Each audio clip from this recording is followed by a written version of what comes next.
আপনারা কি জানেন এই থাইল্যান্ডের ভিতরে লুকিয়ে আছে 400 বছরের পুরনো এক পর্তুগিজ শহর। ফুকেটের সবচেয়ে কালারফুল এই জায়গার নাম ওল্ড ফুকেট টাউন। নাইট লাইফের কোলাহল ছেড়ে এখানে আসলেই মনে হবে আপনি হুট করে ইউরোপের কোনো ক্লাসিক ইউরোপীয় গলি বা পর্তুগিজ কলোনিতে চলে আসছেন। এখানকার প্রধান আকর্ষণ হল ইউনিক সিনো পর্তুগিজ আর্কিটেকচার। শত বছরের পুরানো কালারফুল বিল্ডিং, অদ্ভুত সুন্দর সব ক্যাফে আর দেয়াল জুড়ে নান্দনিক স্ট্রিট আর্ট। এখানে আসার সবচেয়ে ভালো সময় সূর্যাস্তের 2 ঘন্টা আগে, আর ছবি তোলার জন্য সবচেয়ে উপযুক্ত হলো সূর্যাস্তের সময়, মাত্র 10 মিনিট। এই 10 মিনিটের জন্য সম্পূর্ণ শহরটা ছবির মতো সুন্দর দেখায়। থাইল্যান্ডের অন্যান্য টুরিস্ট স্পটের মতো এখানে তেমন কোনো হইচই নেই।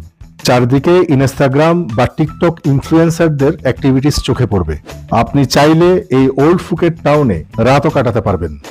ওল্ড ফুকেট টাউনের এই বাজেট ট্রাভেলের উপর একটি ভিডিওর লিংক কমেন্ট বক্সে আছে, চাইলে দেখে নিতে পারেন।